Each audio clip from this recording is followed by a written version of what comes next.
Hey, welcome to the Peanut Gallery.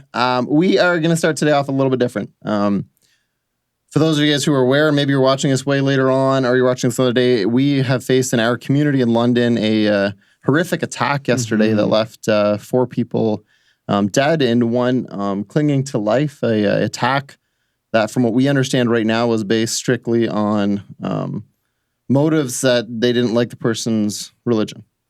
That hatred towards a faith somehow justified wiping out a family. And I can't even pretend in a second to understand what the family's going through. I can't understand what would motivate a person to hate that much. Oh, that's horrific. But we did want to stop for a second. We're coming out as a church. We're coming out of the loss of one of our great friends. Really the motivation behind this podcast, Benny, passed away last week. And so we suffered with one loss.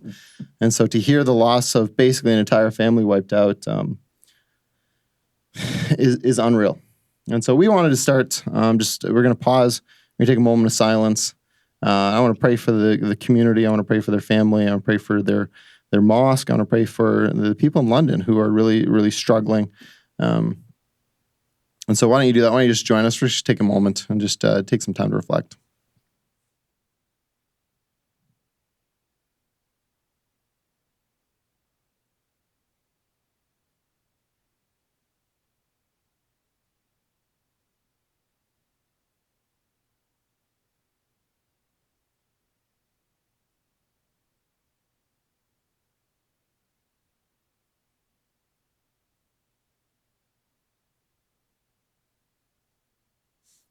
I know many of you guys who are listening probably aren't praying people or are praying people, but either way, we felt it was appropriate if we just pray for them for a little bit. Father God, we're heartbroken today for a family who is mourning so deeply, mourning over lives that should not have been lost, lives that should not have been taken. Our community grieves. We hurt for them. And so, Father, we just want to lift them up to you. God, I also pray for guidance for our leaders, for the leaders in London, our provincial leaders, for everybody has the ability to have influence on this. God, the hatred has to end. And so whatever role we play in it, give us the ability to see the parts that we have fault and the areas of hate that we have. Help us to do some reflection on that. But Lord, I just pray that today, most of all, that you will just be with those who are suffering, with the family. We pray for the one who's still on life support and clinging to life, God. Be with the doctors that are working there. Father, I just want to bring the first responders and the civilians who witnessed this before you. The trauma that they are facing, God, is immense. And so be with them, Lord. I pray that you'll, help them as they navigate what they saw. And so, God, we're definitely speechless. We're struggling to find the right words. We just, we pray that you surround them and comfort them, Lord. Amen. Amen. Thanks, Albert.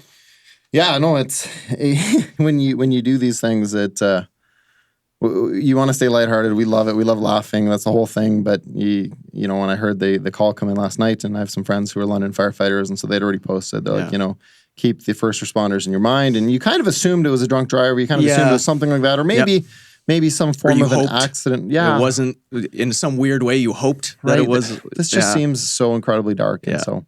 It's tough. We've talked a lot about persecution, and the Christians have screamed quite loud that we are being persecuted. Maybe that's a different but this is. Yeah.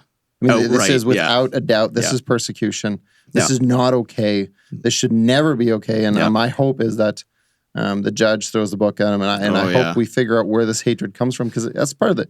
This is all way above our pay grade, but how do you get to that place? Yeah. And what are you doing with your life that you end up hating somebody that bad? Like, is there somebody around them that could help prevent some of this, right? He's only 20 as well too, so it's difficult to even understand how he got that kind of hatred so young in his life. I don't know. It's hard to wrap your head around, like you said in your prayer. It's difficult to even understand, to contemplate how somebody could hate somebody like that. But I appreciated that anyways. Right. So that is a big part of why we, even with these podcasts, we are trying to have conversations. We think we need to have conversations. We need to discuss things. And so the topic we're talking about today, we're going to transition. And we're going to talk about fatherlessness. And this is also not an easy topic. It's not a topic that you ever hoped you would be asked to speak about, because you never want to live this life. So, you know what? I haven't even introduced you, so stand by. Welcome. This is Josh Wiebe. Josh Wiebe. Hey, Josh. guys. In the gallery, obviously, Patrick and Trevor are hanging out there again. I'm happy to be here. Happy to be here. All right, so let's start with tell us a little bit about yourself. Sure. Sure. Yeah. I guess, Josh, as I've been introduced, anybody watching that would sort of remotely maybe know me would probably remember me as some sort of snot-nosed kid running around getting into too much trouble. Like what? Like, give me an example. The one that I'm thinking of involves the police. You know what? Let's do that. Let's do that one. Okay. That's the most fun one. Good. Let's tell that one. Best friend Mike and I, Mike Wall, some of you may know him as well, were really into airsoft as young, idiotic boys I think I remember this story. Yeah, no, this is a good story, yeah. Yes, this is the one. So Mike and I we had just got these brand new airsoft pistols that like worked as like an actual handgun does. Got the slide action and like a magazine that slips into the bottom. So we thought we were just the coolest kids on the block, and we could not be more wrong. So what we had done was Mike and I hung out all the time, constantly, and we absolutely loved going to get a ton of junk food, play a bunch of video games, watch a bunch of movies, but this time we had guns. And for some godforsaken reason, we thought it would be amazing to stick these guns into our pants and walk downtown Elmer and nowhere but directly into Melanie Drive, that little area there. Oh my gosh. And just started unloading on signs, just like shooting signs and be like, look what I can do, and turning the gun sideways, kill shot. And it was just the most embarrassing, cringy thing you might have ever seen in your life. Anyways. You know what? It's what you expect to see on the show Cops. Yeah. Those are the kind of stories. If Elmer had done Cops, you would be on it. You'd be a YouTube celeb. I would have done Adolf proud, I guarantee it. I wonder what the call was. The dispatch call. I wonder what that was like. Oh my goodness. 911. Let me tell you. What's your emergency? Yeah, seriously. So let me tell you how it played out. So basically, Michael and I were like, you know what? I'm hungry. I've had a long, hard day of shooting stuff with my airsoft gun. So we started walking down that curvy road down by towards Studer's. Yeah. And we were going to go get some whatever. And anyways, this police cruiser just utterly burns around the corner right by the town hall, or the fire hall. Yeah. Burns around, and I'm not lying. It like sideways flies around that corner, and Mike and I were just totally caught off guard. He pulls in front, like sideways, opens his door, kneels down behind the door, pulls out his handgun, points it at us, and he just swears at us, get on the ground, with some other expletives thrown in there. And Mike and I I don't even know, maybe Mike can comment on this video later and remind me how old we were. Maybe you remember. Do you remember how old we were? I don't know. It's all a blur at this age. Should we be like, bad boys? Oh, what man. You gonna do? What you keep going? What it was you not gonna as cool do as when that. You come forward? We almost peed our pants. I was going to say, the first thing you guys did is went home, changed. Oh, man. We could do nothing but cry. And anyways, he threw us on the cruiser, and he like, put your hands behind your backs, and like, we were just like, I just want to see my mom again.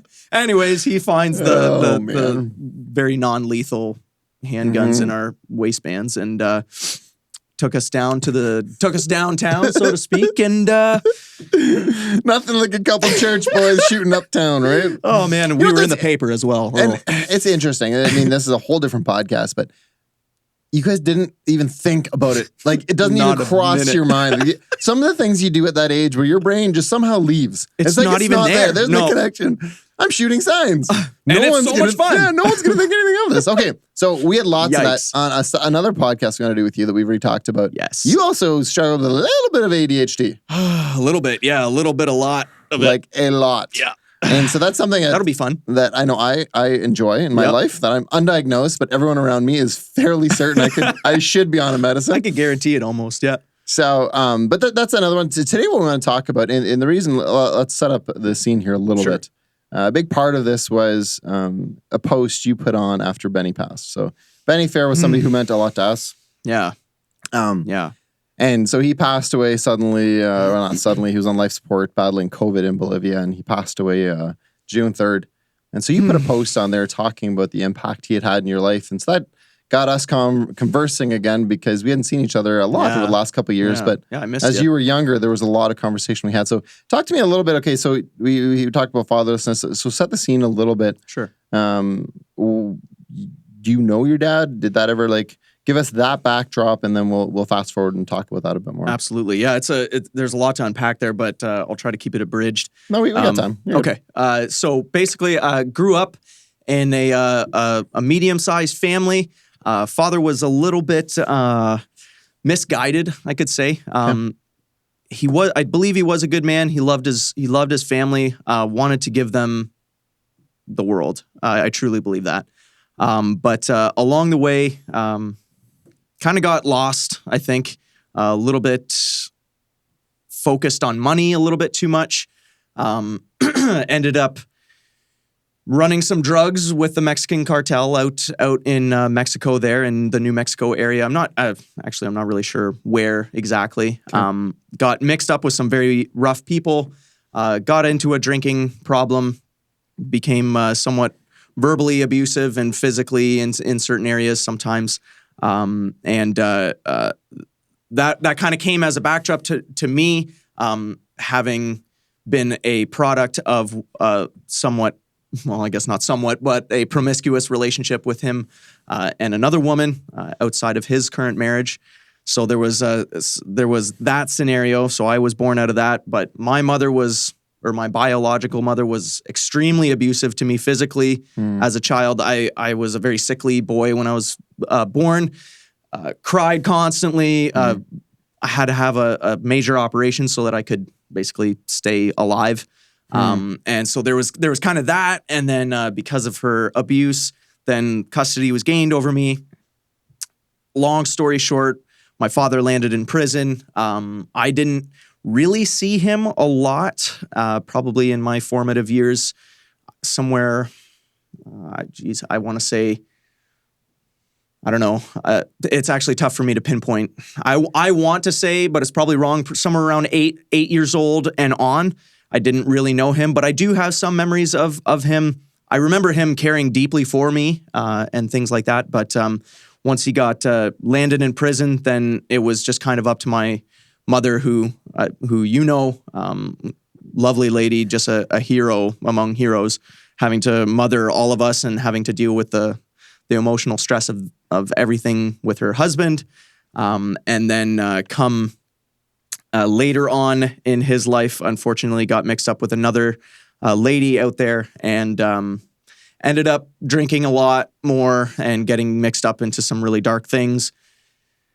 Anyways, he passed away when I was 13 from some complications. His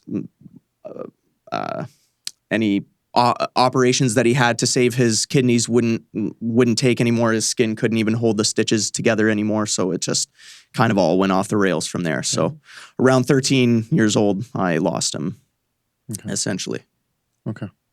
So that would be the backdrop. Yeah, there's a lot. Yeah, and you could have a podcast about every single one of those points, but I'll try to, try to save some young listeners' ears, I guess. It's pretty dark at times. Okay, so your mom now, who you call mom, is not your biological mom. She was the wife to your dad. Yes. Okay. So my adoptive mother. And her name is Judy, and she's a gem. She is the gem among gems. Right. Yeah.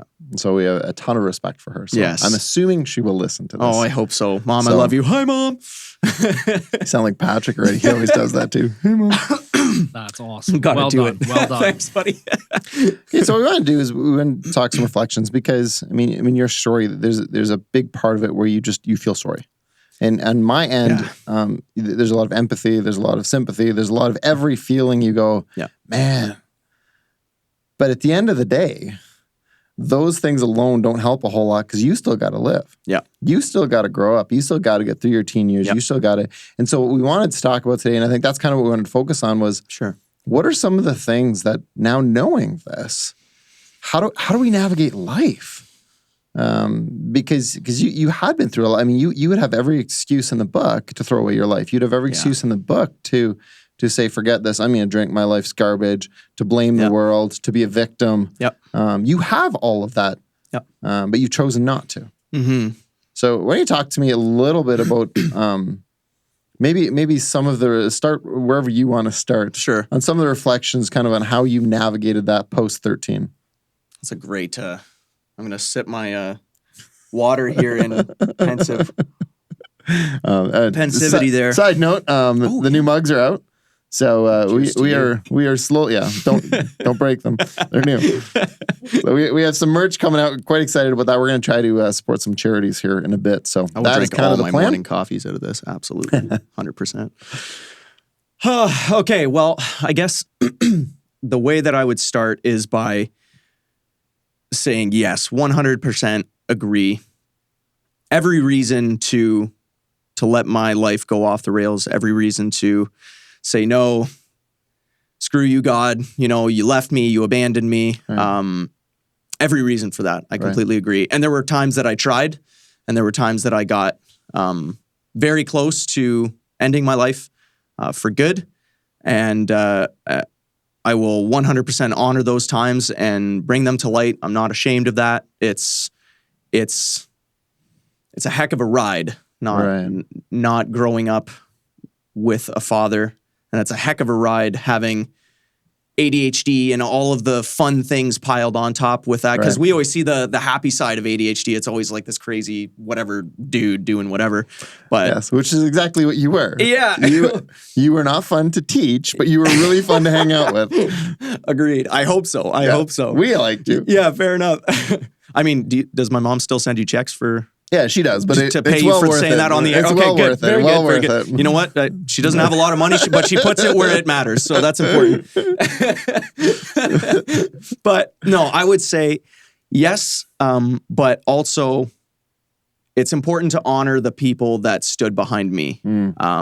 So like I will take the opportunity 100% to say, Mom, just like I literally can't speak of her too long because I get emotional with how much I actively put her through and did it on purpose at times. I tried to hurt her. I tried to say things to her that would make her abandon me again. I told her, I was like, you're not my real mom. I hate you. You have no say in my life. I was just throwing things at her and she just took it like an angel. Can we pause Absolutely. there? Because that's something that, you know, for us going through adoption, we've talked to a lot of different foster parents.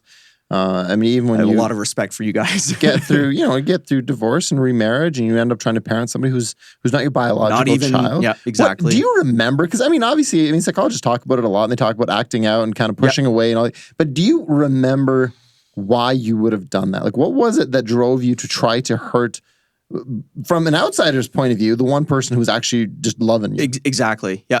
And I think that was the most offensive thing to me, was that she was actually the one that was trying to love me the most. And whereas I had essentially been tossed this burden that I had to deal with. So I released a 2-part blog post on what it's like to have ADHD as an adult. And a part of that was just kind of saying like what it was like to grow up with that kind of burden. And I think that most of that anger that I put towards my mom, I was honestly just projecting it from inside. I was just really unable to process. I was unable to process my own feelings about my life because I was dealing with bullies at school. I was dealing with not being able to figure out my grades. I was dealing with arrest warrants. Arrest warrants. I mean, it was an airsoft gun. Come on. Sorry. JK, LOL, totally deserved it. You still have the newspaper clipping somewhere, don't you? I think, you know what? I think we did. Oh, man. And I'm trying to remember. I know we were quite proud of it, but I know Josie showed me a picture of it like, I don't know, like maybe 6 years ago or something like that. I was like, I can't believe you still have that. Anyways, so I think that probably most of that came from that because I wasn't even able to really focus on my own feelings. I couldn't even process my own emotions. So I took it out. It's easiest to swing fists at the people that are standing nearest to you. Yeah. So the woman that cared for me the most was trying to deal with me. I was just trying to hurt. So we want to go on and talk about some of the other influences, but let's stick to this one a little bit. Yep. What would you say to someone who's going through that now? Somebody who... Like on the parent side or on on the parent side? Because I think you have a unique reflection. You have a unique ability to understand because a lot of it now is just theory. Like you read books, kind of, That's this right. is what you're able to express a little bit and kind of, okay, so from the side of a parent, okay, what would you give for advice? I would honestly say, and I said this in my blog, is it's so important to persevere in the now for the later reward. Because I owe, in the grand scheme of things, I owe my mom and the manly influences in my life that I'll talk about later, and this excellent family structure, I owe that to them. It's not of my own strength, and that makes it so much more important to note to parents that are dealing with this is like, you are making such an epic, monumental difference in your child's life, sticking through it, dealing with it, and loving on them. I honestly can't express how important that was to me, because looking back, all I see, and mom will say, she'll be like, well, I mean, there was a lot of rough times too, that maybe she didn't make the right choices or whatever, but I don't remember any of that. Not a single one.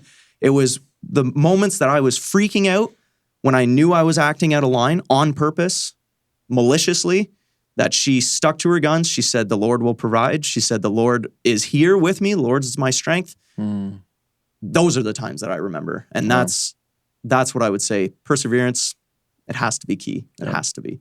Okay. All right. So let's talk about some of the other influences. Because a lot of us know people who are without a father figure or a mother figure, whatever that is. Talk to us about some of the influences you had. Now, I mean, there's lots. And so we don't want to get into a place where somebody's like, well, you missed me. I thought I was... No, I mean, there's endless, but there's obviously a couple that stick out to you. Absolutely. Yep. Absolutely. Growing up without a father, and an adolescent boy as well that thinks that he kind of knows everything and whatnot. There are people that walk into your life that do one of two things that I found.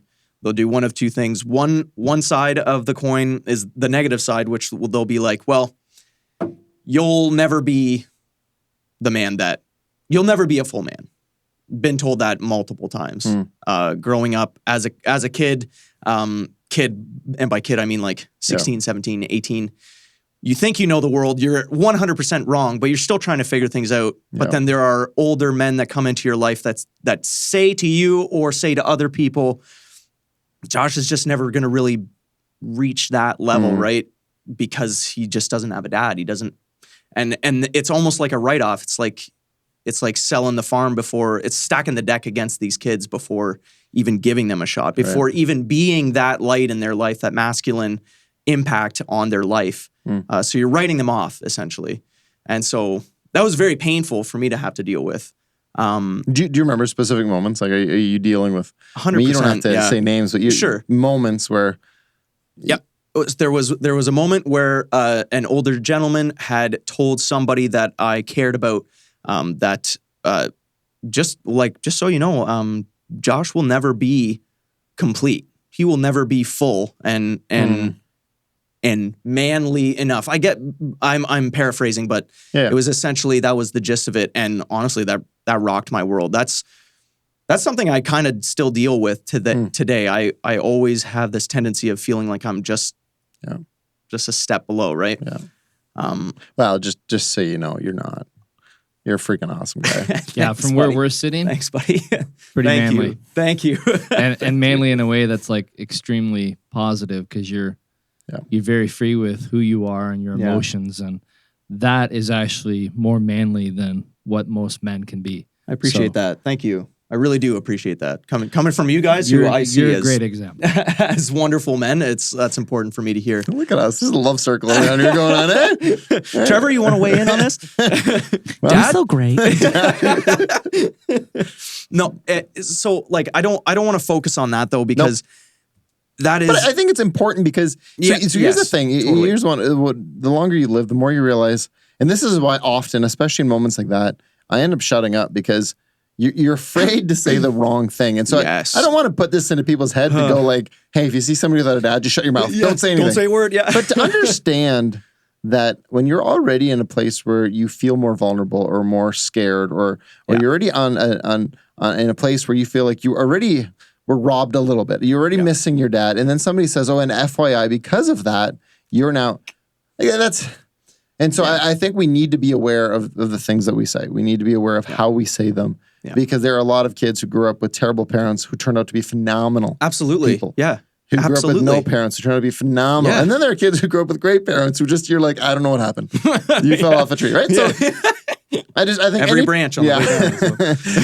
So. And anytime you make those statements, I can't overstate how much, especially with youth and working with youth for a lot of years, that matters. We internalized stuff back then. Like you will remember more than anybody, us young boys internalize stuff. Right. And I'm sure it's that way with young ladies as well, but I obviously don't know. But it's just when an older gentleman that you respect speaks into your life, it is immediately perceived to at least to me, who was fatherless, to other gentlemen that were my friends that were fatherless, it is immediately perceived as truth until otherwise proven. And so when you speak that over a young boy who doesn't have a father, I'm getting emotional. That can be a train wreck. Yeah. So yes, but also like you said, don't be afraid of speaking. Right. It's just speak life. Yeah, speak life. Don't speak death. Yeah. All right, so let's jump into who were some people and why did they impact you so much? Because I think we can talk about what you shouldn't do, but I also think there's a point to go, hey, what are some of the things that we should be doing? Couldn't agree more. Yeah.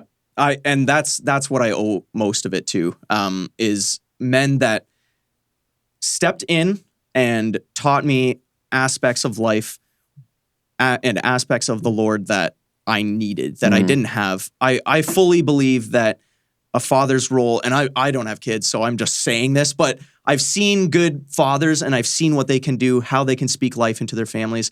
I believe that a father's role is to speak life, protect his family, and teach them about the Lord. And there are traits involved in each one of those points that boys have got to learn. Right. And if boys are robbed of that, and of course women too, I don't mean to exclude them, but this is just my personal experience. Yeah. But in those scenarios where these boys don't have a masculine figure in their life, they need to find it elsewhere. So you mentioned in your post about an instance where Benny helped you learn to shave. Yes. So walk us through how that went, because I know it's silly and it's funny, but it's one of those things you'd never think about. You'd like so important. Hey, I don't even remember where I learned to shave, but somewhere you learn, right? It was literally right in this room behind us. We were doing. So you were talking to it was just the boys that you were talking to, and it was me, Mike, Paul. Dwayne was there. I don't know who all of the guys were in there, but it was a fairly packed room, and it's not a big room as it was. But me and Benny were standing in the back, and I had this nasty stash. You know, the one that like should never earn you girlfriends, but somehow for the boys it does. I don't know how that works. It was the nastiest piece of fuzz that you've ever seen. And Benny just leans over and he's like, "Hey, are you growing that on purpose?" And I was like, "Are you growing that on purpose?" I was like, "Well, yeah, man, I don't know how to get rid of it. Yeah. What am I supposed to do?" He's like, "Come with me." And we walk out of the room and he takes me over to close to this kitchen. It has like a through, serving area, whatever. He leans up against that little serving area. And oh man, I miss Benny so much. He leans up against there and he's just like, "Hey, when we all grow older, then we got to learn how to shave, and that's just a part of life. And it's not a thing that you haven't done it yet." But he's like, I can kind of tell that you don't really want it anymore. Obviously, it looked terrible. Yeah. And I was like, I was so blown away. I didn't really speak a lot because I didn't I mean, Jim, my brother Jim, is one of the men in my life, and he taught me so many things. There were other men in my life, sort of in that time, but the shaving thing just never came up, right? But that was a moment that he spoke into my life, and he walked me through each step. Yep. He was like, "Here's how you use shaving cream." He showed me on it was like on an old laptop. He was like, "Check this out," or whatever, right? And he showed me how to do it, and it was one of the manliest moments of my life. And it was when I was like, geez, like 15. Right. Or how old, I don't know how old I was, but I was so young. Right. It was so impactful. And so I'll mention some of the men. You, Albert, come on. Yeah, let's talk about other people. Let's be honest. This podcast isn't about me. No. It's okay to receive compliments, Albert. All right, fine. No, you spoke life into me when things were extremely dark. I remember multiple times you dragged me aside when I was acting out, and you were like, seriously, what's going on? What is happening? And why are you so angry? Or why are you acting out right now? Because you're like, I got to teach these other boys. You're not the only one here. Yeah. Also, so manly, because you righted me and you made me aware of the fact that I wasn't the only one in my universe, man. So I appreciate that. And you taught me about the Lord. You taught me how to live a godly life with a wife. And when you had kids, man, I remember when you had kids, and that was so cool to see you do that. Brand new dad, dude, and you did it so well, and I appreciated it. My kids don't think so, but thanks. No, it's good. Man, I haven't talked to any of your kids in like a long time. They're but wonderful. Dude, they're good people, man, and that's on you. So I appreciate that very much. Josie actually had a part to do with that too. You collectively, you are one. I'm sorry, Josie, I didn't mean that at all. Is that another conversation we need to have? Do you know where babies come from?